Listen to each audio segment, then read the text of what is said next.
gonna go in again.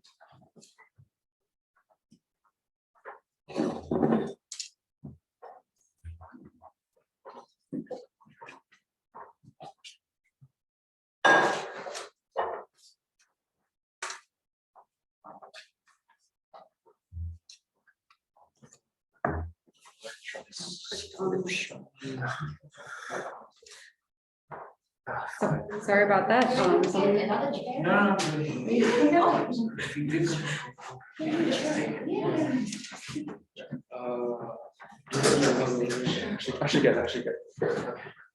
Yep.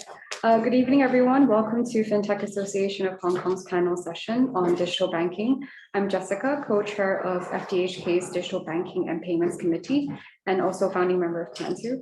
Today, we have with us a group of distinguished panelists, including Jessica Lam, Group Strategy Officer of WeLab, Baatar, Deputy CEO of the Trade and Development Bank of Mongolia, and of course, Frankie Y, APAC Business Solutions Director at Temenos, to share their insights, challenges, and success stories around building and helping to build digital banks across Asia, in particular in Hong Kong and Mongolia.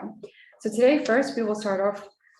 We would like to invite Frankie from Temenos to share a bit more about the digital banking landscape in Asia and also introduce Temenos. So a quick reminder to the audience that if you have any questions, please feel free to write it in the chat below. So please go ahead, Frankie. Yeah, thanks, Jess, and good afternoon, everyone. Really glad today you can see, actually we are physically, conducting this webinar together, and some data from the online. I hope you enjoy the interaction.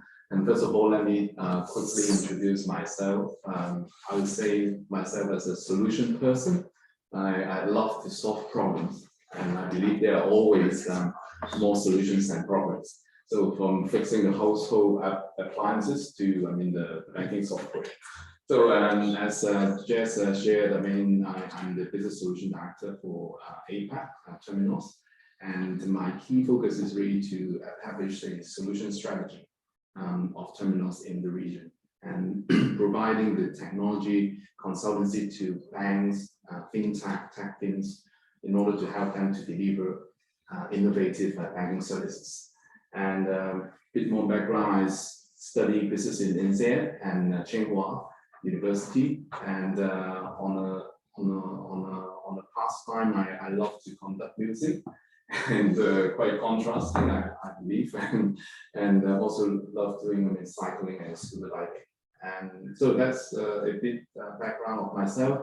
And Temenos is a listed Swiss company since 1993, primarily focused on the financial software, which we have been doing for the last 28 years. And we keep evolving with the industry and staying on top of the latest technology. Without a day, we stopped improving. So there are 3,000 banks using our software. Presentation. Sorry. Okay. Continue. Okay, sorry. There are 3,000 banks, over 150 countries using the software from Temenos. All kinds of banks, different segments, size, and also geographies. And we maintain a single code base. It means every dollar we spend, we invest, will benefit all of our customers. And Temenos is aspired to power a world of banking that creates opportunities for everyone, all kinds of players, including banks, non-banks, FinTech partners, and developers. So let's start the presentation, and we'd like to share with all of us the new wave of digital banking across APAC. And in the Economist Intelligence Unit, EIU Global Banking Survey 2021, 2/3 of the banking executives agree that the branch-based model will be dead within the next 5 years. So digital banking, I believe, is really now taking everywhere and creating opportunities for thousands of new entrants with very innovative business models, and as well the traditional banks who want to embark on the digital transformation journey. And technology is now taking a lead role in defining the new way of banking, and success in the digital world is predicated on the modern technology.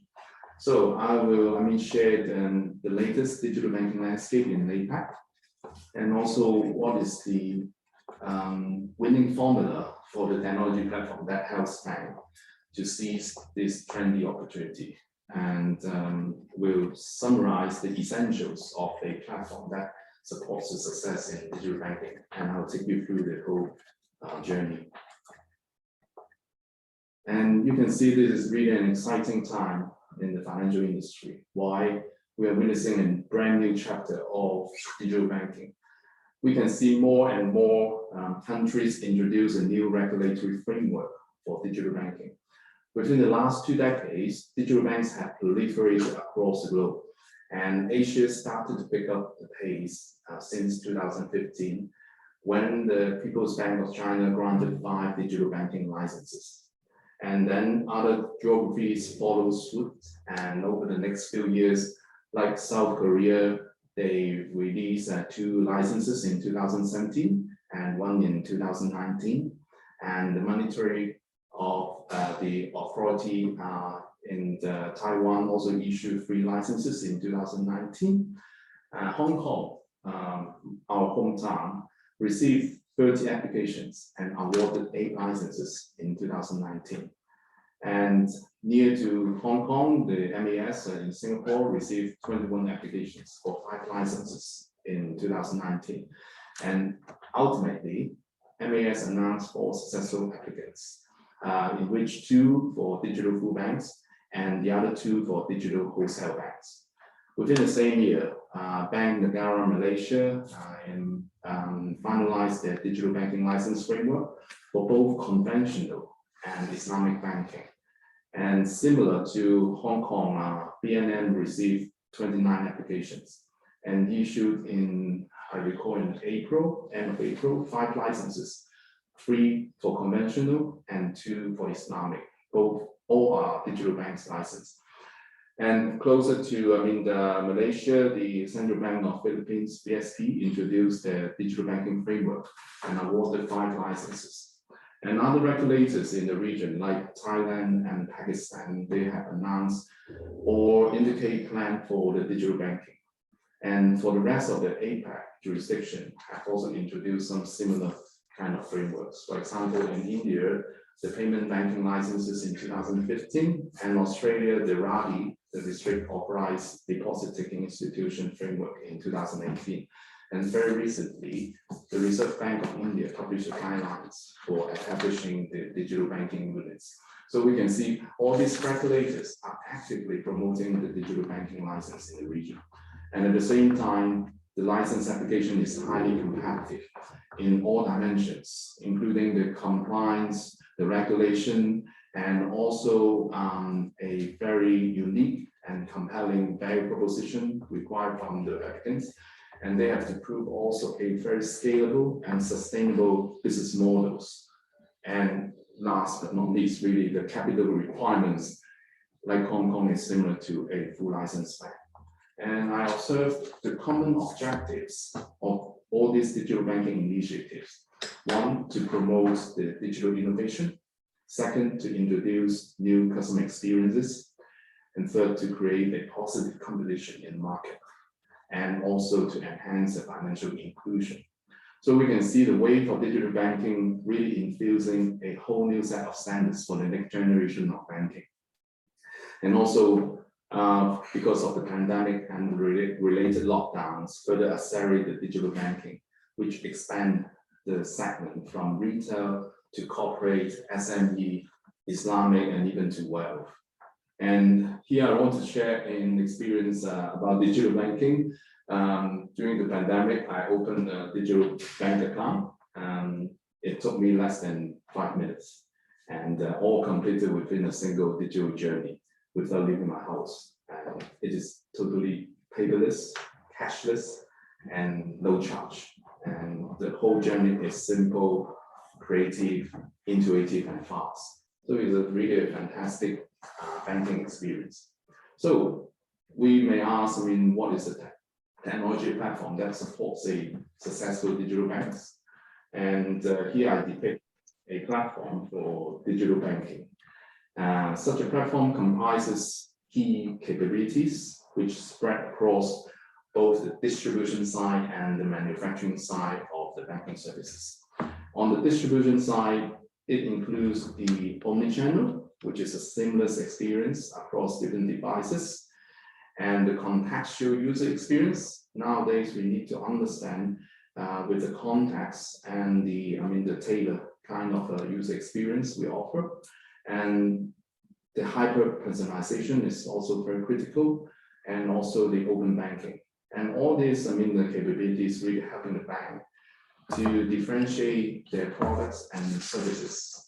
And let's look at the manufacturing side, composable banking services, straight-through and real-time processing, a scalable infrastructure, and very important, a resilient operating model. All these actually offering banks the speed to operate a business. And the platform should also, consider the customer-centric design, which cover most of the business segments, including retail, corporate, Islamic, and wealth. And also, the analytics, the data really provide insights and support the decision-making process throughout the banking value chain as we can call a transversal capability. And digitalization is not just on the surface, which really serving as a backbone. It runs from end to end, helping banks to reduce costs, which is a crucial advantage during this challenging environment.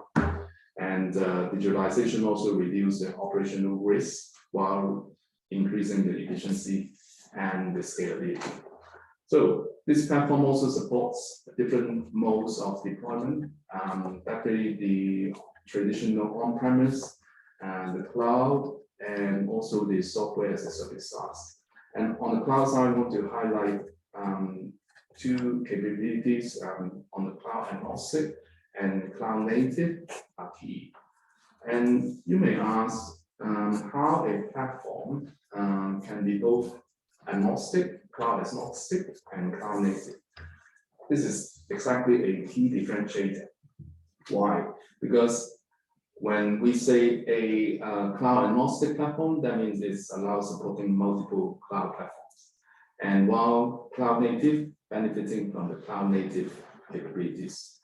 On the cloud agnostic, the platform enables cloud to cloud and hybrid deployments so that bank can utilize any combination of an on-premise, private, or major public cloud provider, which allow banks the freedom of choice.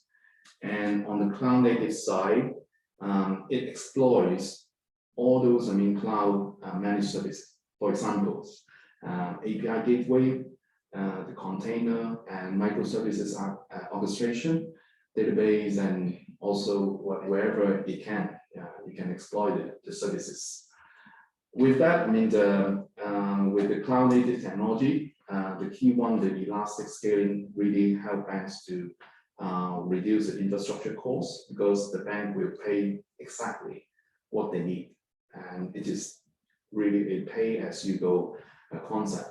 And also it's a game changer, which eliminates the pre-provisioning to the annual peak usage, translate immediately into a very noticeable cost saving. And with the cloud agnostic, this hybrid and multi-cloud architectures, banks are no longer locked into a single cloud provider.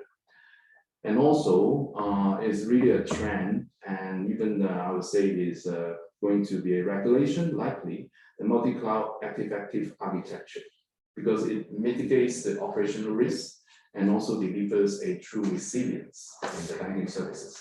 From the EIU Global Survey, an overwhelming majority of 81% of the banking executives believe that a multi-cloud strategy will become a regulatory prerequisite.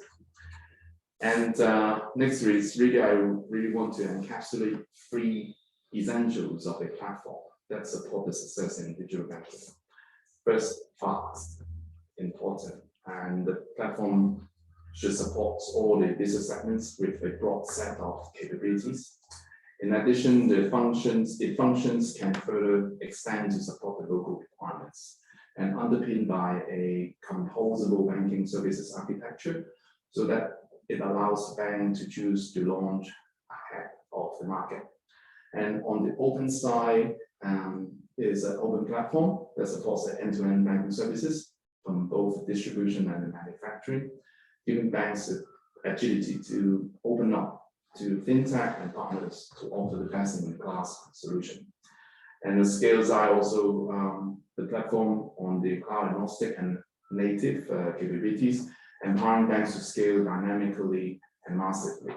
And the further to take it forward, it supports the software as a service, which gives banks the freedom to launch the innovation faster and moving from a CapEx to OpEx model, which is a more sustainable business model.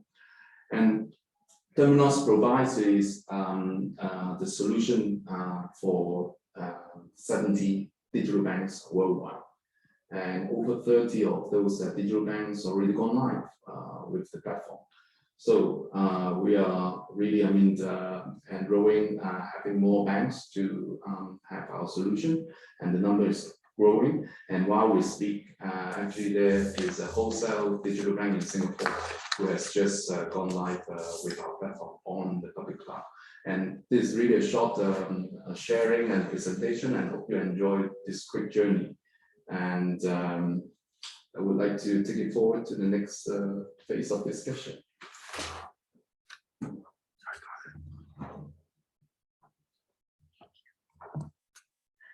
Great, thank you, Frankie. So that's great. I just wanted to remind the audience, if you have any questions, please do write it down in the chats, and then we can address it during our Q&A. So we'll now go into our panel discussion. So it will be around,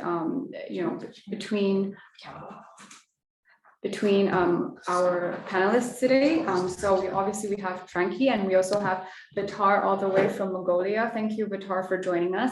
And obviously Jessica Lam, who I'm sure everybody knows very well. She's waiting right now. Please, maybe we can start with Jessica, if you can introduce yourself. Hi guys, I hope you guys can hear me. I'm Jessica Lam. I'm the Chief Strategy Officer of WeLab. Really excited to share a little bit of our journey. We've actually Pan-Asian FinTech company. We're in Hong Kong. We're in mainland China. We're in Indonesia, and we've been on the journey to build a digital bank.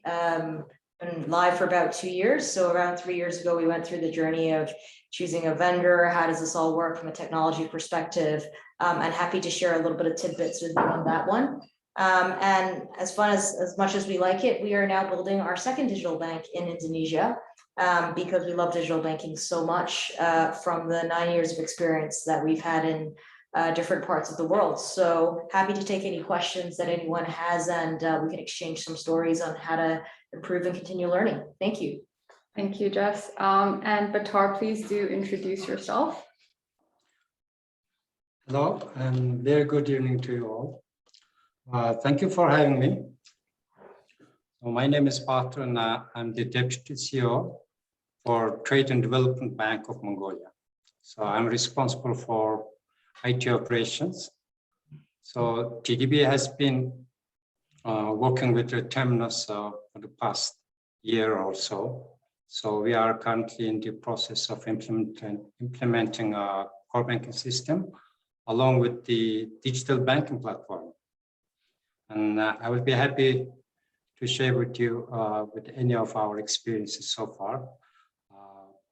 We have started, the project has kickstarted back in February this year.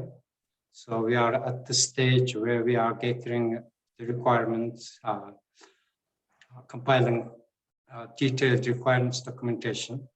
So the plan is to go live with the project sometime next year. Yeah. Great, thank you.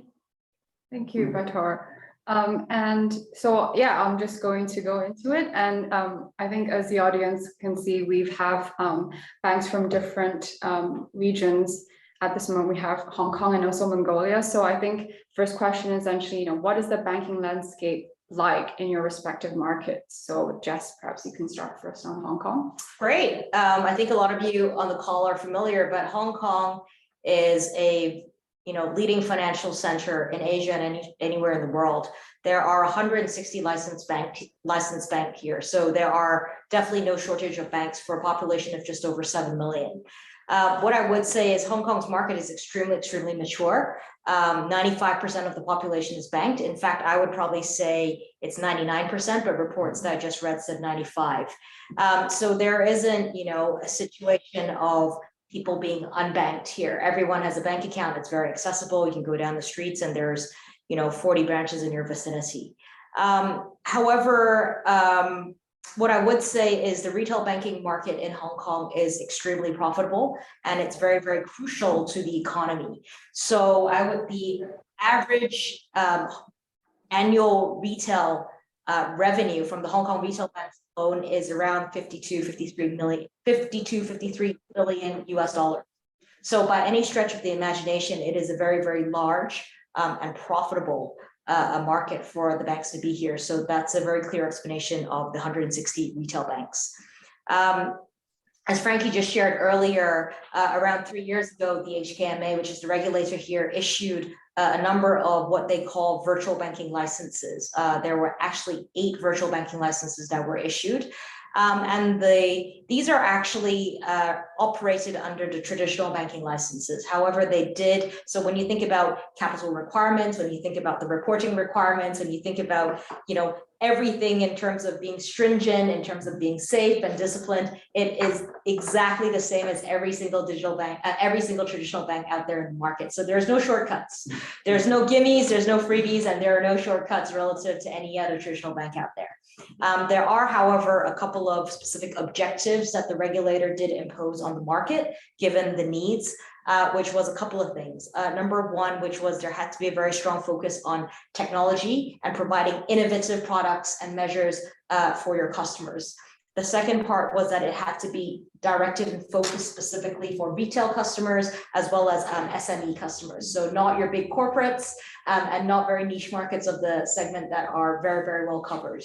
A third thing was that there needs to be a strong element of financial inclusion to make sure that you were touching those that aren't properly banked. And what I mean is you're not allowed to charge predatory charges such as taking a minimum account balance because you have less than X amount of wealth, right? Because I think a lot of the historical or the traditional banking model was that if you don't have a minimum of X in deposits, they will charge you account servicing fee. And because they keep charging you, then you'll never get to that minimum threshold, which is a bit of a vicious cycle.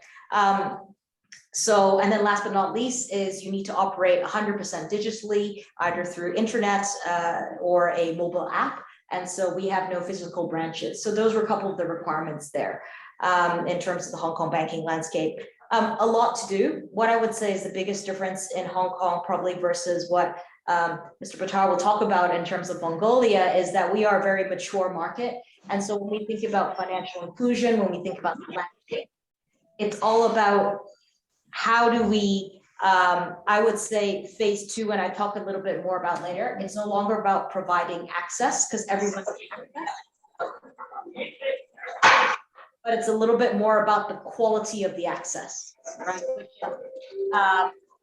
How do you provide services at a, first of all, low cost, but secondly, it is in a manner that is actually suited to what the customer wants. And I tell you this, people in the younger generation nowadays, once they've gone mobile, they're never going to go back to branches, right? So, it's very hard once you've taken the digital path to revert back to something slightly less convenient, let's put it that way. So I think that is the future of Hong Kong in terms of digital banking and a little bit of summary of the landscape. So I'm going to pause there because I know there's a lot more to talk about later. So maybe I'll pass it over to Mr. Baatar. Okay, so I'm not sure how many of you heard about Mongolia before, but Mongolia is a very dynamic, vibrant country. You had a huge development in recent years. So in the banking sector, banking landscape in the banking sector is heavily regulated in Mongolia. We have about 13 banks, licensed banks in Mongolia, and in overall financial sector, the banking sector only constitutes of about more than 90% of the entire financial services market. So you can imagine that most of the money is belongs to the banking sector here. But recently this has been changing. We have seen a new development in capital market, exchanges, also in insurance sectors as well. So, but in Mongolia, everyone has a bank account. Yeah. So the mobile phone is, I know maybe all of my family members, and they also have at least 2 or 3 bank accounts, and they don't stick to one bank only. Usually they tend to have at least 2 different banks as their main banking service providers. So yeah, it's a very, I wouldn't say it's underbanked, but it's maybe overbanked. So it's a very, there's a very huge competition, I would say even fierce competition between banks in Mongolia. So recently, the Central Bank of Mongolia has granted a new license to a digital-only bank called M-Bank, which also a wake-up call for incumbent banks as well, because there is a new competitor and they will be only competing through digital channels. They won't have any physical branches at all. So that also brings new challenges for the existing banks as well. So yeah, the digital transformation, yeah, everyone talks about digital transformation, but we've been doing this since early 2010s, where internet has become accessible to everyone throughout the world, including Mongolia. So all the banks has mobile banking applications. Everyone has internet banking application. Not everyone goes to the bank branch to receive any banking services at all. So yeah, in this regard, Mongolia can be considered as quite advanced in terms of digital banking services coverage. But there are still more to do for banks. So that's why we have embarked on this big journey to replace our existing internet digital banking platform along with the core banking system as well. Back to you. Thank you, Mr. Baatar. So it's interesting to see the differences between the Hong Kong market and also a Mongolia market. So what would be interesting to further know more about, Frankie, is, what are the unique collaboration approaches between Temenos and banks? You have banks in Hong Kong and Mongolia who are quite different as well. So can you share a bit about the differences, not only in these markets, but maybe others as well? Yeah, definitely. And first of all, really glad, can have both WeLab and also Trade Development Bank to join this discussion. And also to me, I'm an advocate for digital banking. And from the experience with collaborating with banks are really unique. And first, let me share about the collaboration with WeLab. And I remember, 2 or 3 years back doing that application for this virtual banking, I believe this totally a brand new arena. I would say it's uncharted water for all of us, no matter you are banks or providers and even consulting firm. And so I think very important, I can see people keep a very open mind in finding a new ways of doing new things. So I think that's kind of, I mean, mentality is, I really enjoy that. And second is about the communication. We have been, I've told and shared with my team, we have been talking to almost all the 30 applicants and different industry and even some entertainment industry. They want to join this financial industry. And so we communicate with a lot of people. And I think we started discussion even before the application with WeLab. And we evolve a lot what solution we have been proposing. And I think I count at least there have been 10 to 15 different versions we have been working out together with WeLab. And finally, we conclude a reference architecture that address most of the requirements for the virtual bank in Hong Kong. And that I would say we craft the solution together. And it's not just from the provider, but we learn a lot from the banks, from WeLab, and the group of, I mean, the people from the startup. And so that we can all together achieve a groundbreaking technology, I would say, using a distributed database on the multi-cloud architecture, achieving this active resilience. So it's really key kind of a milestone in the banking industry. And also we challenge a lot because MA gave the directive, right? Bank needs to up and running 6 to 9 months. And normally a core banking implementation takes at least a year, right? Or 9 months.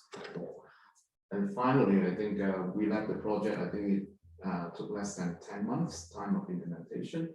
How I think we achieved together is we redefine a very discrete and definitive set of products, or you can call the MVP, the minimum viable products, to have a good start and have the bank running in such a short time frame. So really happy to see we have successfully launched and with a rich and very innovative product, and now it's going to expand to other parts of the region.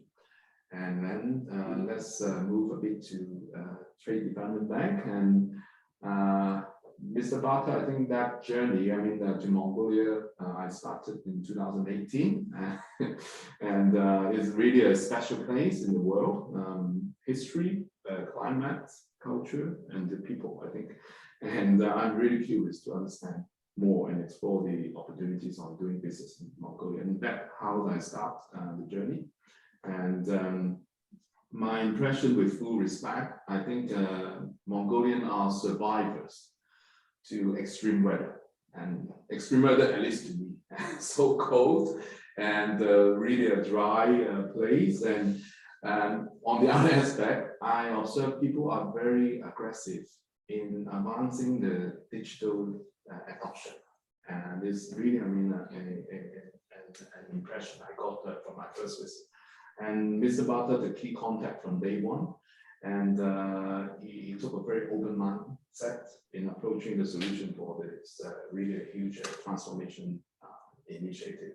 And TDB took our sandbox environment for the purpose to self-explore the capabilities of software and the integration with the third-party solution. And they pull in 50 bank users, quite a big investment to go through this journey to early visualize the platform they will use for the transformation. And also the other new initiative, they sign up for a fair benchmark program. What is it? Is to understand those drivers for business performances, like the key trends in the market, the industry, and how TDB position against those metrics.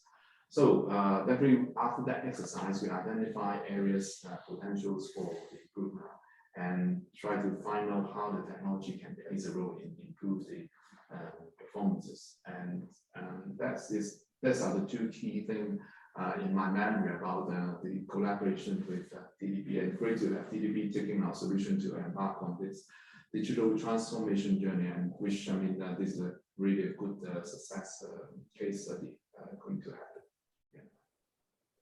Thank you, Frankie.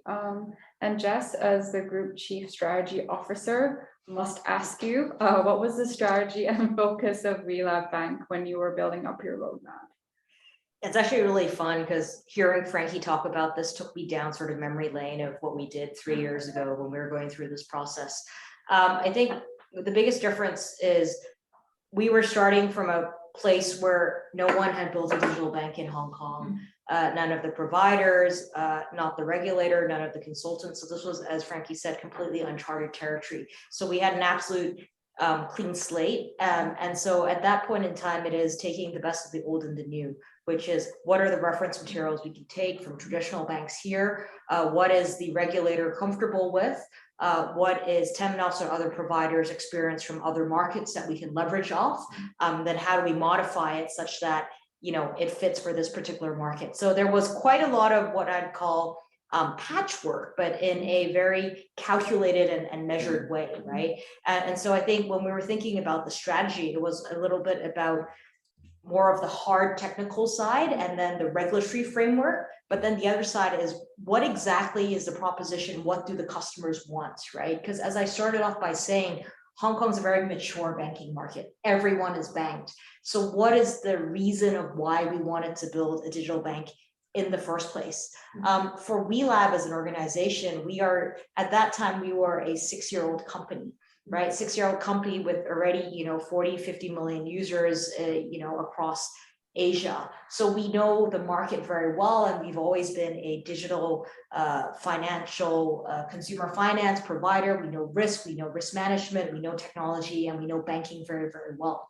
But we felt that to get us to the next level and to serve customers even better, you have to provide more products and more services and be a lot more holistic. And hence, as you saw the world shifting from unregulated to regulated, we saw the move into digital banking being a very logical and viable one. And hence the pursuance of a digital banking license. So once you get the license, what are you going to do with that, right? What are you going to build? And so as we were thinking about the proposition, it was just more about, okay, the hard side is the technology and the products that we need to deliver. But more importantly for us was, instead of just having a lot of different products, how does this all make sense? And stringing that together. And I know people always ask you, now what's next? What are you going to do next? And I'm going to jump the gun a little bit, right? Which is, I think as we think about building out the roadmap, you need to start off with the foundation, right? Which is, do you have the hardware in place? Is this regulatory compliant? Do you have the team? How do you start on what Frankie said is an MVP, right? So maybe you need to start with, 3 things, right? But eventually, that in 3 years, 4 years, 5 years time, the 3 will become, 5, 6, 7, 8. But you need to build up towards that because you need to ensure a couple of things. Number one is that you need to get the fundamentals right. So you kind of need to walk before you run, right? Which is how people talk about it. You need to get the solid core and the fundamentals right. But ultimately for us, it's the starting point is, how do we start with a proposition and products that are surrounded over maybe 2 products, right? And so for us, when we started launching our initial proposition, it was always centered on being very, very customer centric, which is, what would Jessica Liu want? What does she not get from her current bank provider? And it wasn't just about being able to open a bank account in less than 5 minutes, because that to me is a given, right? We must be able to do that. It isn't about everything being able to be done on your mobile phone, right? When you're traveling, everything, that to me is also a given. But it's more about, okay, Jess already has very boring time deposit services in her regular bank, which is very bread and butter. But how can we enhance that experience, right, for Jess? Give her more flexibility. Give her this product that's called GoSave, where she can deposit her money for a time deposit, but yet she has the flexibility to be able to withdraw it at any point in time without penalty. Why can we do that? And why can other people not do that? Just because it hasn't been offered in the market doesn't mean it's not viable. We found a way for it to be technically viable. We found a way for it to be financially viable. And we found a way for it to be okay with the regulator. So I think that was really how we thought about, it's about what they have, where it's good, we can take from it, but make it better. But then not just by doing products, it's actually building an entire proposition. And so first of all, we start with products that would be good for Jess, right? But as we're continuing to build after 3, 4, 5, 6, 7 products, it's going to be a holistic proposition about how do I provide advice to Jess so that she understands how all these products come together, rather than, hey, there's a supermarket of 20 products. Good luck and go work it out in terms of what is suitable for you. So with the embodiment of technology, with the embodiment of what we actually do and understanding our customers, what we actually want to build in the future is to bring in and provide advice to someone like Jess to understand that, hey, I can throw you 10 products, but how about I actually tell you what is suitable for you, which might not be suitable for Frankie or might not be suitable for the other Jess. So I think that's how we thought about the strategy, and that's all embedded in terms of our competencies of knowing technology, of knowing banking, of knowing risk, and knowing the Hong Kong market. So I think we are very cognizant that, you know, it's not as ideal to be a foreigner and try to go to a foreign country and just say that I know what this market is about, because we know about Hong Kong, we are a Hong Kong company, but we also did a lot of market research to listen to our customers, right? So we would survey people like Jess or Frankie to say, what are your qualms? What do you want? Do you like this? No, I don't. What do you want? And so I think that is how we thought about the strategy. And that's how we work with our different consultants and service providers, you know, like a Temenos, to say, hey, this is your standard stack. I don't think that works for us. You know, we don't want that. Can we change that? And that's how we went through that.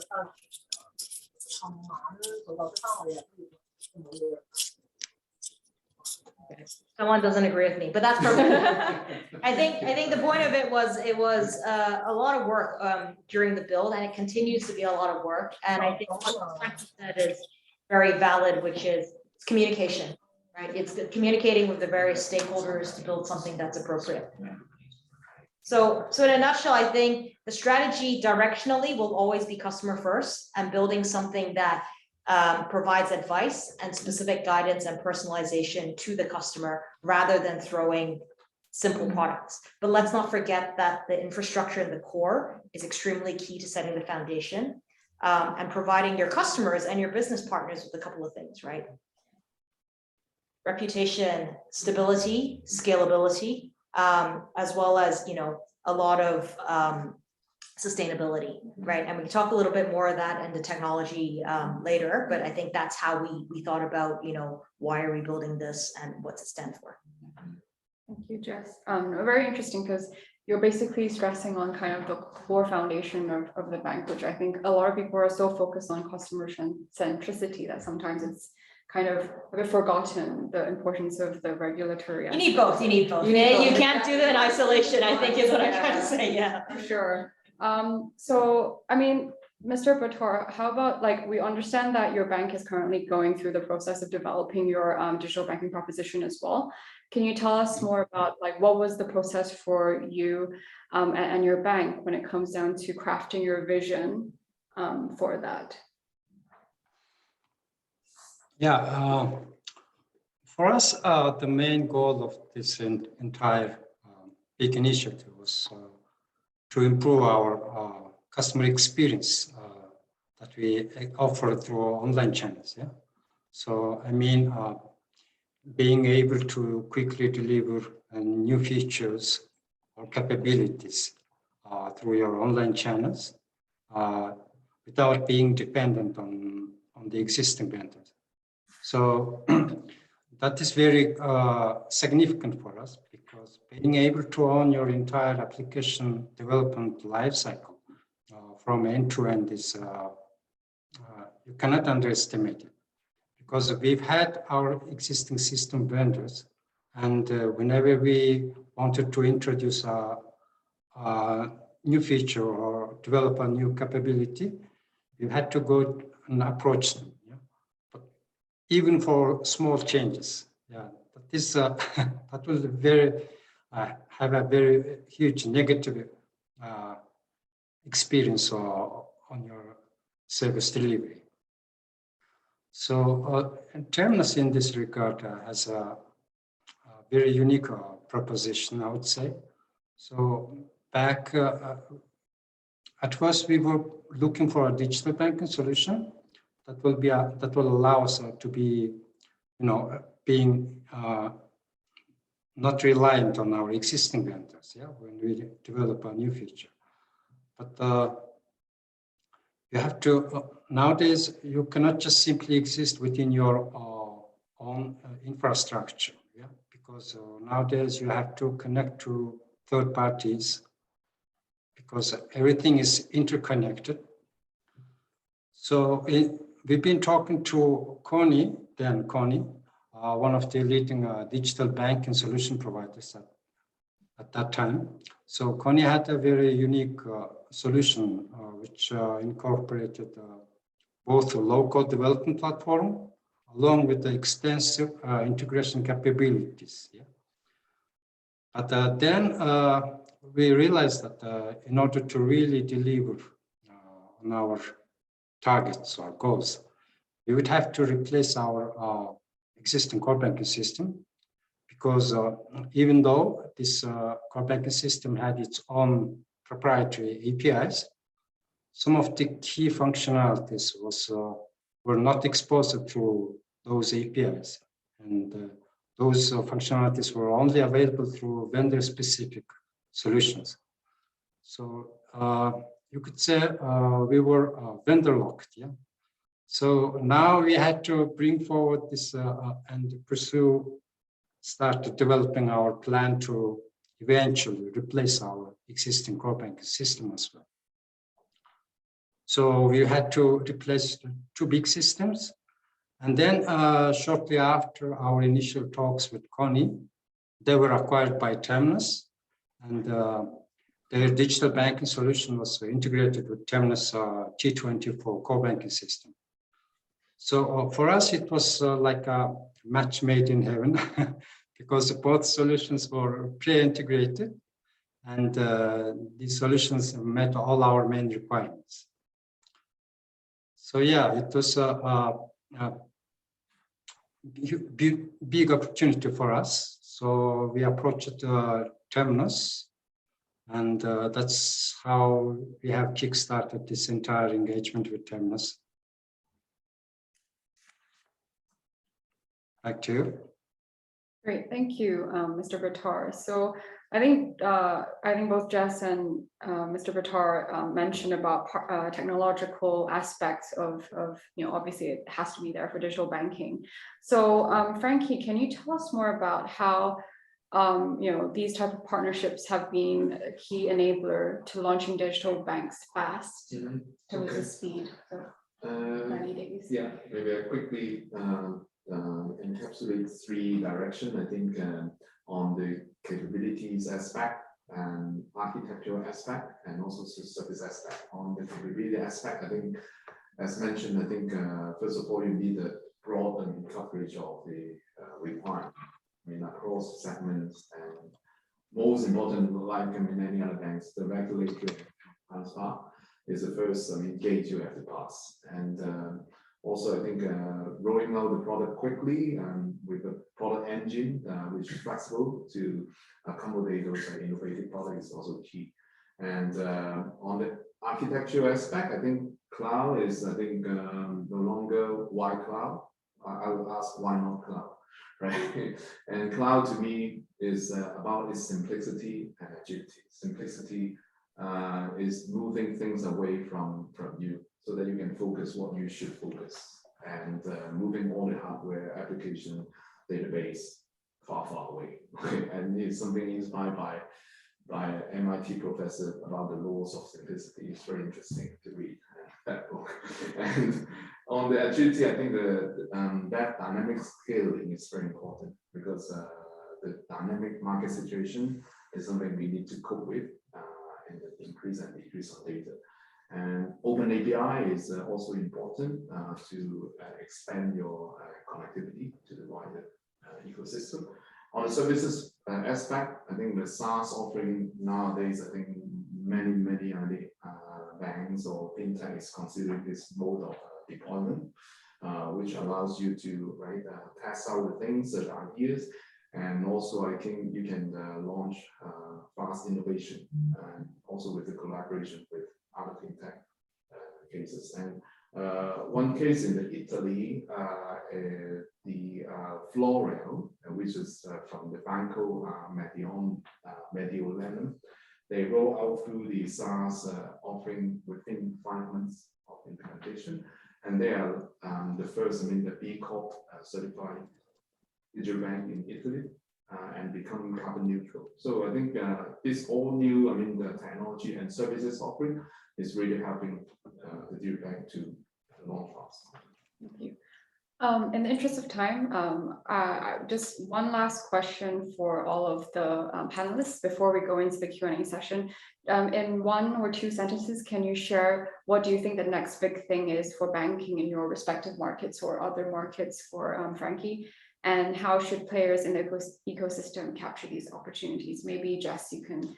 Oh, Mr. Baatar, please go ahead first. I always go first, right? Mr. Baatar, could you share a bit? Yeah, well, there's always some hot new trends and topics, especially when we talk about the technology-driven industries like banking or financial services. Yeah? AI, big data analytics, open banking, crypto. So those are the next big things as it stands. But at the end of the day, in my view, it's all about delivering personalized, top-notch customer experience. Yeah? So without any frictions through whatever channels that the customer may want to interact with their banks, be it a chatbot or mobile application, or even just a telephone call. But customers nowadays don't want to come to their bank branches. Yeah? They don't approach their bank branch anymore. They only interact, they prefer to interact with their banks through mobile applications or conversation chatbots. And they expect the same services, same level of services to be delivered through these new channels of customer interaction. So they want to feel loved when they interact with these channels, and they want to be delighted with the services. So I believe that's what Apple does best, and I think everyone can agree that the Apple customers are one of the most loyal customers in the world. So yeah, I think service personalization is next big thing. Yeah. And I believe it always has been. I agree. The customer centric, knowing what the customer wants in terms of service personalization, I completely agree. The way I would probably put it is you throw products at them, which is great. The products in itself need to be amazing and fascinating, but you need to string them all together and provide advice. I think being intelligent and providing the right advice through the appropriate channels in a way that a customer will trust and want to have that holistically as part of what they do. So when we think about developing products, it's all about how do we provide a wealth management solution with Allianz, who's very good at robo-advisory, and provide intelligent advice, that makes sense to the individual. So for us, I think absolutely agree. It's not just crypto. It's not just, throwing words like AI. It's about how do we make it actually relevant and personal. And digital is not just faster, but that's actually what Jess wants, right? Jess doesn't want to walk down to the bank. Jess wants to do everything on her phone. So it's about not only is it cheaper and faster, it's actually a better experience. So at the end of the day, it is all that, but the trend is evolving. So we need to move the times, and that's the future. Can't agree anymore. I think it's really a great point, and I see among all the mega trends on the open banking is really driving the whole financial industry forward. And now I think it's fascinating is about it introduced a new form of collaboration, partnership, and even competition, or some people call it co-opetition. And so it invites non-banks, banks, FinTech, tech things to join this banking value chain. So a number of disruptive technology like those cloud, AI, right, open API, those are the tools. But more important, I think, how people can think and enable more innovative business models in offering those financial services like the BaaS and the embedded finances, I think, the new area, which creates lots of new business opportunities in the market. I think that's is really key. Yeah. Thank you very much to the panelists. So we'll go into a 5 minutes Q&A session. I think we had one question around whether or not Temenos offers,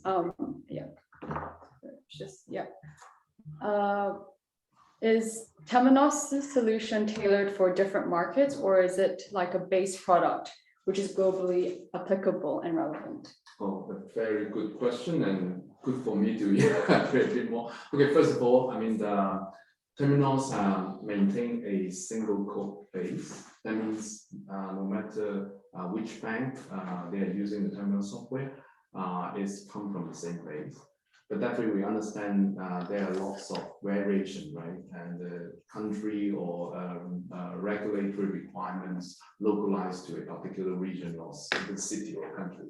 So our solution are able to cope with those localization with a country layer.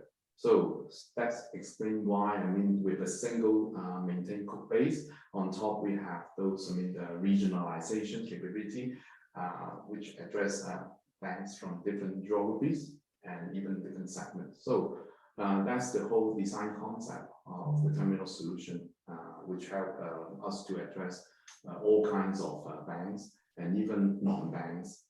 This is exactly the new aspiration from Temenos Group, want to provide everyone's banking platform. So that's really the essence of the idea. Yeah. Thank you, Frankie. Any other questions from the audience? Oh yeah, this is for Jess. With the traditional banks digitizing heavy, what advantages, disadvantages does a purely digital bank have with respect to traditional retail banks, especially when it's a well-developed and competitive and technically online savvy as well in the Hong Kong market?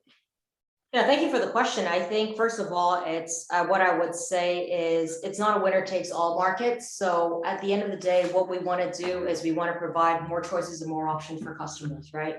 I think when someone is choosing between buying a pair of jeans, there's Levi's, there's Seven, there's plenty of different brands out there. So we never go and say who is better and who's what, because everyone has different tastes and preferences. I think what I would usually say is part of it is about the hardware, so the technology and the types of services that you choose to provide. There is always going to be different market segments in which different organizations will excel at, right? Some are focused on retail, some are focused on corporates and SME or high net worth segment, etc. So it's very, how should I say, difficult to make a generalization. I would say from a technology perspective, there's a lot of benefits from digital banks because they're using, the latest hardware. There's no legacy, there's no baggage. From the infrastructure, it's a lot more simple. But I would say the thing that's most fundamental is not what you have today in terms of what you've built. It's about the team and how you think about the mindset of the management team and how you want to continue to evolve in the future. So what I would say is the advantage of some of the traditional banks is they've been around for a very, very long time. They have the incumbent base and the incumbent reputation there. However, I think what we've seen in a lot of European or the Americas or even LATAM is there actually is a lot of growth and emergence and changing customer tastes and preferences, which sometimes is not just about the technical capabilities of some of the incumbents in the market. So what I would say is there's plenty of room for everyone to thrive and succeed. In fact, we always encourage people to try more than one bank and more than one digital bank, right? You always need to know what else is out there so you can get something better in life, right? Whether it's a bank, whether it's, a job or what have you. So I think it's actually there, as Frankie said, so we all, are competitive and strive to provide a better service for customers at the end of the day so that everyone's a winner. So I think the best thing is to continue to observe and thrive and learn from others in terms of that. It's not a winner takes all. Thank you, Jess. And Mr. Baatar, a question for you. For the Mongolian market, what was the challenge in transitioning from a traditional bank into, let's say, a digital one, where you need to have that mindset of, developing a more digitally focused strategy? It's all about changing the mindset of our internal teams. Without such a significant change, of course, in mindset and thinking, you cannot have this a new digital banking reality. You simply cannot achieve that. So I believe that is one of the most significant challenges that we face in terms of we need to reskill and retrain our staff in order to give them, the capacity to build these new things. So yeah, I would say the changing mindset is one of the most significant tasks that you would encounter on your next digital transformation journey, because in the end, it's all about people. Yeah. Thank you very much. So we've actually overrun a bit, but thank you so much to the panelists and to everyone here, and obviously the audience as well. So hope everyone has a great evening, and hopefully see you soon.